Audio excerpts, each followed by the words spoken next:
day everyone, welcome back to our channel. Today we are going to learn about the SQL right join or right outer join. So first, I will discuss what is right join. Right join returns all records from the right table, which is table 2, and the matching records from the left table, which is table 1. The result is 0 records from the left sides if there is no match. A common way to visualize the difference between 5 joins is with Venn diagram. The right join is the mirror of the left join. In this tutorial, we will use the well-known Northwind sample database. Below is a selection from the orders table and a selection from the employees table.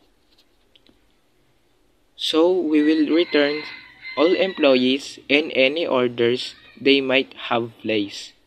So the syntax that we will use is select orders.order ID, employees.last name, employees.first name from orders, right join employees on orders.employee ID equals employees.employee ID order by orders.order ID.